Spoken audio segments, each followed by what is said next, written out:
Well, greetings again, everybody. This is part three of the series. Forget what it was called.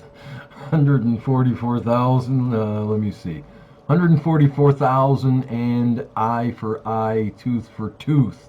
I just finished posting part two, and this is part three. And I do want to digress a little bit here and show the reason why this series became necessary for me to create this here Sabbath day. I'll explain, a bit of it in this comment section. This here video I put out, dreams, prophesying, and visions, 99.99% of them today from Satan. And hey, if I do burp on video here, please be thankful for it, because I certainly will be. I just finished eating my Sabbath meal here at 1:07 p.m. This Sabbath day. Didn't eat anything last night.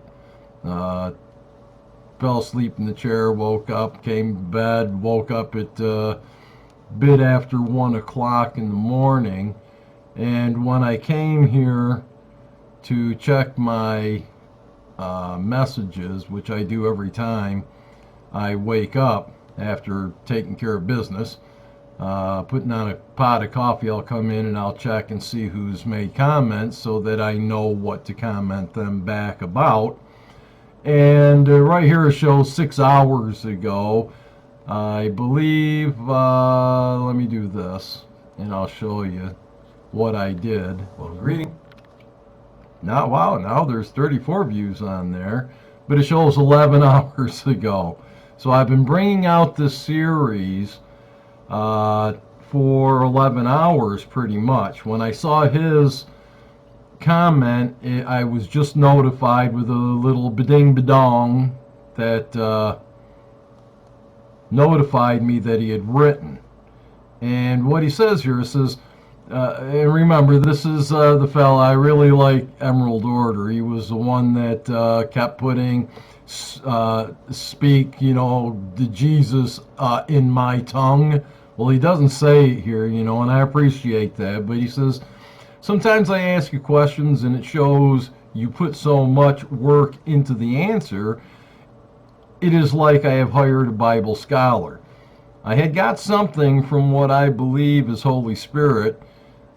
At that time, Israel was done in place and exile, but before that was wrote down other things have been said on what would occur in the latter days. Old Israel had only 613 or so laws, not all to all. These days they're under so many more laws. Even in our so-called country, we plus 7 million laws, and likewise not all to all. So anyway, I wrote him back a little bit of a comment, as I do with most things. And in here I told him about what basically brought forth this series. I wrote him this, and I knew I had to bring out videos concerning this, but this is what really hit me this morning. I'll just read it here. It says, to Emerald Order, and I actually had responded back to him 48 minutes after he had posted his comment. So it took 48 minutes for me to write this out. I'm not going to read all of it, just down to about here. It says, greetings, my friend. What is kind of funny is that I woke up just a short while before you sent this comment to me, and as I lay there on my bed pleading with our king and trying to convince him that he could still just put me to sleep, being the Sabbath and all, and my not having any desire left in me to face another day, but here it is, though our king has other plans again for me. Then all of a sudden I was hit with a barrage of sexual sins going on all around me, and then it all took to violence. I mean, guys knocking the eyeballs out of each other and the breaking of bones. Horrible stuff. I couldn't wake up all the way, so I do what I normally do and asked our king, is this really necessary, my king? Mind you, I don't remember dreaming at all. This was prior to this, what was going on. I don't remember having a dream last night, but between my waking up and getting up, this was taking place. And I said, mind you, I don't remember dreaming at all, but I was flooded with a barrage of wicked and evil acts just before I could open my eyes. And our king let me know, yes, it was necessary for me to get really disgusted. Then, just as I asked our king if it was really necessary, the wicked and evilnesses stopped. And I heard in my head, it wasn't a true audible outside voice, it was inside of me that I heard this. And it shall be an eye for an eye, a tooth for a tooth, until they understand why obedience is desired and not sacrifice. And then it was like I was in a totally different land, and I did not recognize it. But there were faceless men and women being given lashes up to 40 minus 1, and I stood in front of a crowd with a stone in each hand. A man and a woman were tied to stakes in front of me. I spoke to the crowd, each with a stone in their hands, with words that I didn't know I could even speak. I was declaring the judgments in front of a vast multitude of people, all with a stone in their hands, and it was done in a way that I'm not normally speaking even right now. It had an authority that I didn't recognize ever coming from me before. It's hard to explain, but this is a future time that I was shown. And anyway, I didn't know I could speak. And I turned to the ones tied up and I threw the stones really hard. One stone for each of them. I hit them in their bellies, knocked the wind out of both of them, leaving them gasping and crying out with full realization as to what was ahead. It was horrible. Then I walked up to the crowd and they all let their stones fly, each hitting the adulterous ones, which put the thoughts of adultery out of their minds of those there who had been considering up until they hit the fella in the gale with their own stone. Then the thoughts fled them.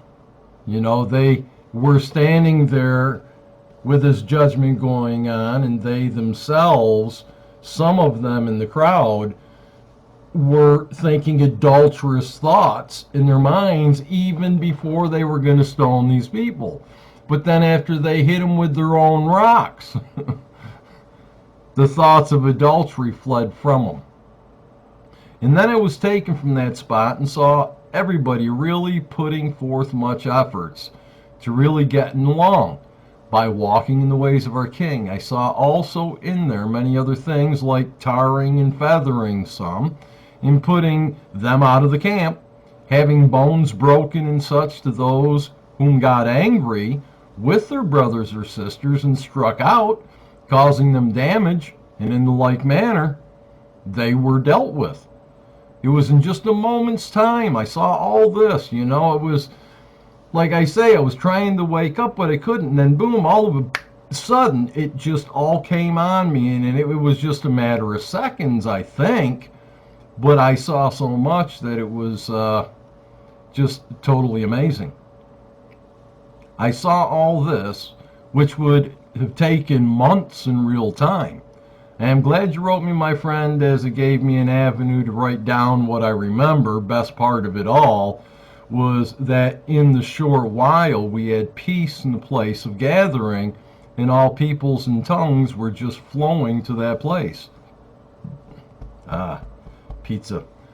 Most knowing how to act, and yet here and there a vessel or two would show up that was created in the potter's hands for destruction, whose examples caused the sin to flee from where we were gathered as we awaited for our King's arrival. And then I talk about as I rolled out of bed and such and prayed and gave him a little bit of inspiration there. But as you can see, I was shown things this last evening before, 1 o'clock in the morning, during the 1 o'clock hour. There were things that were shown to me that were just in a moment's of time, but really vast was the information that was taking place there, and basically is the reason why I need to bring this video series. And yes, I'm tired. I'm exhausted. I'm going to go to bed after this is done. Anyway, here yesterday, or the last video, I just heard some big bang outside. Don't know if there was an accident or not, but it'd be way out on the road anyway. I had brought you to Isaiah 55 here, and it talked about buying wine and milk and such without money. I wanted to get down here a little bit, show you what the duties of the 144,000 will be in those days. Right now, we're not accounted as anything except for hindrances to the wicked and evil. Those that are seeking, we're hidden for the most part from, but we're starting to be heard a little more. Here it says in Isaiah 55:7, and this is prophesied for the time to come that we discussed in Isaiah chapter 2, where it said, let us go up to the house of Yahweh, where he's going to teach us his ways, and from Zion is going to go forth his law. He's going to teach the law in that place. That's what our duty is. Isaiah 55:7 says, let the wicked forsake his way, and the unrighteous man his thoughts. Let him return to Yahweh. Yes, return as in when you was first born, your heart of stone had etched in it the commandments of Yahweh. But then over the years, you started putting other things in there. Fornication, stealing a candy bar, telling lies to get out of trouble, giving false testimony so you didn't get the spanking and your brother or sister did. You know, all these different things started going into your heart, which brought in all this confusion in your life and led you far away. So the words of truth should return you back to our Father's way if you'll only listen. Your heart of stone is testifying that the words that are being spoken are true. You can feel it in your heart of stone. You can do that if you only let it listen. But it says, let the wicked forsake his way. What way? His wicked way, the way that he's now walking in righteousness, which is what? That's right, Deuteronomy 6, verse 25. It will be righteousness for you if you keep his commandments. The only way you can forsake your wicked way is to start keeping the commandments. And the 600, give or take, 13 laws that only define how the 10 commandments are to be kept. And then, through doing this, the schoolmaster will bring you to where you will trust in our King only. It's all a learning process. But let the wicked forsake his way, and the unrighteous man his thoughts. Yes, even his thoughts are unrighteous. Let him return to Yahweh, and he, Yahweh, will have mercy on him, and to our Father, for he will abundantly pardon. See that word pardon. The word grace is actually 3 daughters that Zeus, the god Zeus, Zeus, had. They were all named Grace, just like George, whatever his name is, I can't remember, but he made those appliances that you can cook meat with and all that. George Fraser, George something or other, but he had a bunch of sons that he all named them George. Now in the Greek, they didn't use capital letters. Everything was lowercase letters in the Greek. So when they translated the scriptures, this word pardon here, for he will abundantly pardon, well, what the Greeks tried to translate that was written in the Hebrew as pardon and acquittal, they translated as Zeus's 3 daughters grace. And that's why it's all with small letters. You wouldn't think it was a proper name of Zeus's daughters. because there's no capital G. Well, the translators did that on purpose. But see, the Greeks, they didn't have any understanding of what a pardon and an acquittal was, because when you was guilty, man, you was guilty. That was it. When you was found guilty, that was the verdict. They didn't have pardon or any acquittals for those who were found guilty. So the closest thing they came up with was Zeus's 3 daughters, and they would dance naked together. So that's what got put in there in the place of pardon and acquittal. You know, we're saved by the pardon and acquittal. We're not saved by Zeus's 3 naked dancing daughters that dance naked together, nor any lap dance is going to save you, okay? I just wanted to bring that point out. But it says, for he will abundantly pardon. For my thoughts, this is the Father speaking, for my thoughts are not your thoughts, nor are your ways my ways, says Yahweh. This is the purpose of the 144,000, because we've discovered this very truth right there. Our thoughts were not the thoughts of our Father, but through many years of practice, obtaining wisdom through our shortfalls, through our pains and sorrows and sufferings and such, we gained wisdom. That's one of the great possessions that we've been blessed with. And this is the purpose of the 144,000's work in these last days. Great pizza. Excuse me. And then he goes on speaking of other things. But the point is, our Father's thoughts are not your thoughts.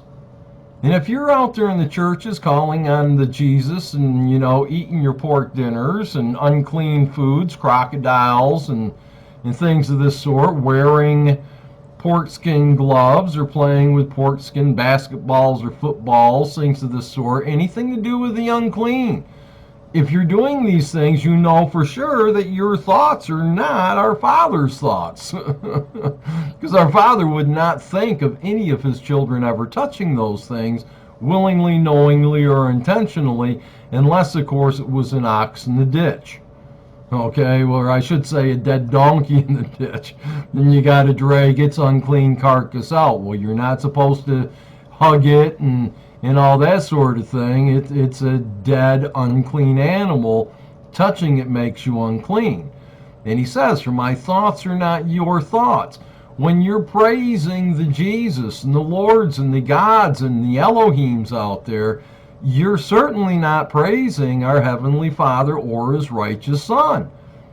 You think you are. But it says right here, for my thoughts are not your thoughts. His thoughts is that you shouldn't do it. Your thought is that you're going to do it thinking he loves you for it.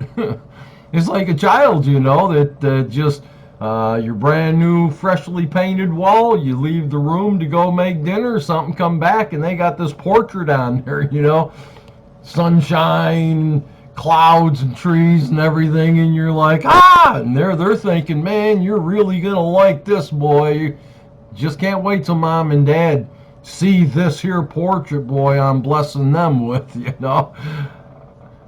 Your thoughts are not the thoughts of our Father, and that's the whole purpose of the 144,000, is to get your thoughts aligned with the thoughts of our Heavenly Father through his righteous Son. And the only way to do that is by the keeping of the 10 Commandments, by keeping the give or take 613 laws that pertain to you. You know, if you're not a farmer, there's laws that don't apply to you. But these thoughts are our Father's thoughts. He says to meditate on the law day and night. And he says, I do not change. So many people think that he does, but that's what we're here for, is to help you get over these thoughts. We're going to judge the nations. And I've already read that to you in Isaiah chapter 2. The nations are going to be judged. This Armageddon that they speak of, you know, it's not for this time period. That takes place after our king reigns for 1,000 years, and then Satan's released for 100 years, and the second resurrection takes place, and Satan tests and tries all those that haven't had salvation yet for 100 years. And at the end of that time, Satan goes out, they get Gog and Magog and all these other armies.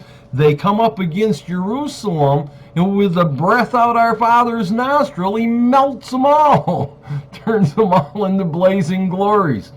You know, he's going to burn them all up into the ashes under the soles of the feet of the righteous. These tribulous times that are coming on us are going to be awful.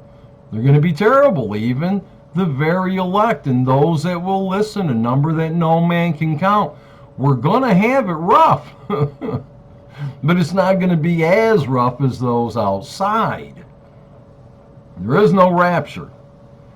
You think there is, but that's because for my thoughts are not your thoughts. He's telling you he's not thinking the way you are, nor are your ways my ways. Most people don't understand our Father's ways, and that's why I'm here trying, hopefully, to explain it to you so that you'll see things a little more clearly.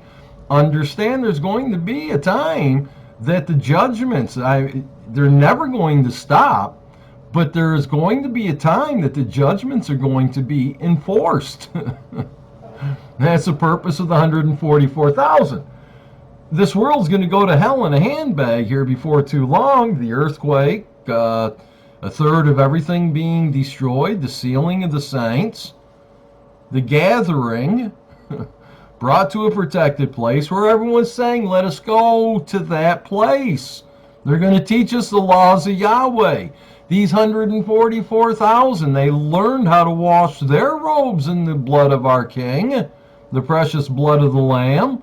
Let us go and find out how to do so too, because they're going to see the world's falling apart around them, and they've got no help.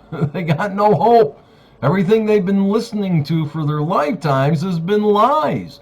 Another jingle bells, takes them all straight to hell. But Samuel replied, it says here, what is more pleasing to Yahweh? Your burnt offerings and sacrifices, or your obedience to his voice? And he's speaking to Saul here, where Saul basically had the kingdom taken from him. He allowed his troops, like it says, then my troops brought in the best of the sheep, goats, cattle, and the plunder to sacrifice to Yahweh your father in Gilgal. Saul was afraid of the men, so he says, and he should have never been. He was told by Samuel to destroy it all. But he didn't. They kept the finest of everything. But Samuel replied, what is more pleasing to Yahweh? Your burnt offerings and sacrifices, or your obedience to his voice? Listen, obedience is better than sacrifice, and submission is better than offering the fat of rams. So he's not only talking of peace offerings and such, but sin offerings. Sin offerings for their sins in those days. They would offer the blood of bullocks and goats and rams and such for their sins. What is being spoken of here is that, isn't it better to obey the voice of our Father? Okay, isn't it better to obey him than to later have to bring a sacrifice for your disobedience? Listen, obedience is better than sacrifice. This is what he's saying. He's saying, don't sin. If you don't sin, you don't have to bring a sacrifice. So then isn't obedience better than sacrifice? And submission, obedience and submission is better than offering the fat of rams. Then he furthers here, Samuel. He says, rebellion is as sinful as witchcraft. Think about it. Rebellion toward the truth, toward the word, toward even hearing it, let alone doing it, it's as witchcraft. And stubbornness is bad as worshiping idols. I had a woman here recently, got real upset with me because I let her know she was an idol worshiper, and she was letting me know that she never worshipped an idol. And here it shows the stubbornness. When you're stubborn, you won't listen to the truth. You won't change your ways to meet up with our Father's ways. Your thoughts to become the thoughts of our Father, or thinking as He thinks, that should be our goal. But being stubborn to do that, it's just as bad as worshiping idols. So because you have rejected the commandments, the command of Yahweh, He has rejected you as king. Talking to Saul. It's a message to everybody. If you are stubborn, if you are rebellious toward the truth, you shouldn't eat pork, and you sit there saying, oh, well, I'll eat it anyway, watch this, strike me dead, and you eat it in spite. It's the same thing, it's the same as witchcraft, thinking that you can do something, and you can't. If it's not done by our king, you shouldn't want it anyway. So let's go to Deuteronomy chapter 19. Hopefully it won't take too many more videos. Hopefully I get it done in one more, maybe. I don't know. We'll see. But this here is the law concerning witnesses. And I'll tell you, as, one of the 144,000, when we're gathered together, all my brothers are going to confer with it and say, hey, there ain't no way in the world that the judgment of this world is going to stand in this land. Not where we're going to be gathered. No, the governments will have no influence over us whatsoever. We will be living, walking, and talking these laws and the commandments, putting our trust in our King. Those that come and they rebel, they will answer according to the judgments that are written in the law. And if you don't like it, then stay the hell away.